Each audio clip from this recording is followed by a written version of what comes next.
Hello everyone, welcome back to the channel. My name is Elliot Webber and I know most of you probably wanted to see the finale of BTCC What If. Do not worry, that will be coming out hopefully Sunday. If not, then it will be next Friday, but hopefully Sunday at the earliest. But yeah, the reason why it's not the What If finale is because, well, we have some news and driver news, of course, it is we need to talk about, and that is Aron Taylor-Smith is returning to Power Max Racing for the 2024 BTCC season. So let's get straight into this.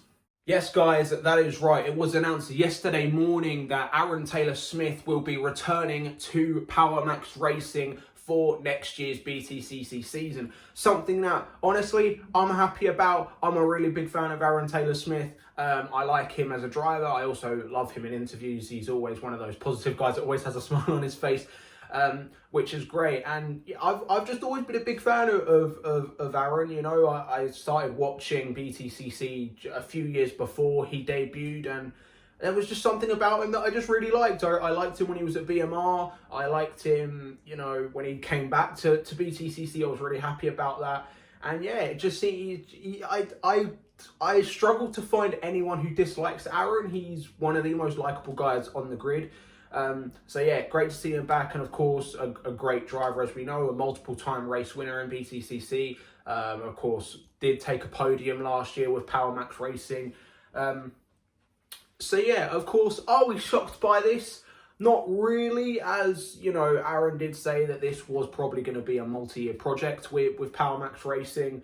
Of course, last year, or of course this year, he moved from Team Hard to Power Max. And it seemed like a move that definitely benefited Aron.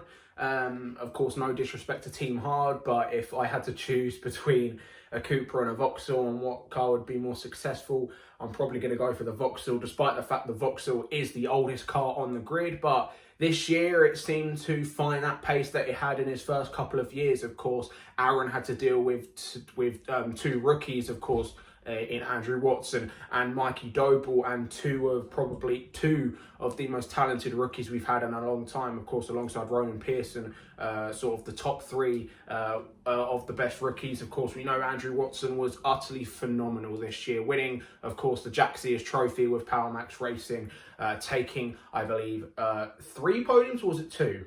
I think it was 2. Yeah, 2 podiums in his rookie season for Andrew Watson. One of those would be an actual on-track podium. The other would, of course, be inherited, but that doesn't matter. A podium's a podium. And of course, Mikey Doble, another rookie, coming off the back of a BMW Compact Cup Championship and a Ginetta G40 Championship. So Mikey had to learn front-wheel drive again after doing 2 championships in rear-wheel drive. But honestly, he adapted really well. And of course, while Mikey unfortunately did not take any podiums, he would have a best finish of 5th place, and also would even have a pole position this year at Silverstone. A very surprising pole position. In fact, Mikey Doble was the only driver other than an Napa car to take pole position in 2023. So I think that's something Mikey can go home happy about after 2023. And of course, I do hope that Mikey Doble and Andrew Watson will be back, and I'm sure they will be, given their very impressive rookie seasons.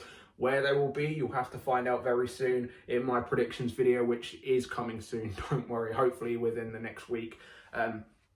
So yeah, but as for Aron, what does this mean for 2024? Well, of course, first of all, it means security. We do know that getting a BTCC seat nowadays with money and costs and whatnot is very hard. And of course, Aron, we know, does have a ton of sponsors and of course is incredibly talented. So we know that he was probably going to come back at some point. Did I really expect him to go anywhere else? Not really. As I say, this is probably a multi-year thing with Aron. And yeah, it doesn't surprise me at all. Power Max Racing, clearly, if they are going to stick with the Vauxhall, and if they do improve on the performances that car had last year, or this year I should say, then yeah, I can definitely see Aron once again gaining some podiums. Of course, as I mentioned earlier, took a podium earlier this year at Silverstone. Probably would have won that race had he not been racing with some guy called Ash Sutton. So yeah, now my predictions for Aron in 2024, again, I do think this does depend on what car Power Max use. I think due to the success that the car had this year, I do think that they will stick with the Vauxhall just for one more year. Power Max, they were confident at the start of the year that the Vauxhall, despite some criticisms from myself included, that the car was still capable of podiums, and they proved myself and a lot of other people wrong. They did take a lot of podiums this year, as I mentioned, a pole position as well. So it seems to be that car, whatever they've done over the winter, has worked, and it seems like they are probably going to work on that even more. So I do think that for 2024, Power Max will remain using the Vauxhall Astra, and then I think maybe for 2025 we might see a different car, who knows. But yeah, as for Aron as an individual, as for his overall predictions, I think if he can get more podiums in 2024, then it can be seen as a great year. And I think if the Vauxhall improves on the pace it had this year, most definitely I do see Aron Taylor-Smith returning to the winner's spot for the first time in almost 10 years now. I think it's been about 7 or 8 years since Aron Taylor-Smith took a race victory. But yeah, let me know your thoughts in the comments below, guys. What are your predictions for Aron Taylor-Smith returning to Power Max Racing? Do you think he can take some race victories with the crew, or is he going to have to go another year winless? Who knows? Let me know your thoughts in the comments below. Of course, if you are new around here, be sure to like this video, share with your mates as well, because it, of course, does help my channel grow. And, of course, if you're new around here, press that subscribe button, because we are firmly on the road to 200 subscribers. I would very much like 200 subscribers, hopefully as soon as New Year's. So, yeah, hopefully by 2024, we will have 200 subscribers. So get sharing, get subscribing, and all that jazz. Thank you so much for watching, and I will see you guys in the next one. Goodbye.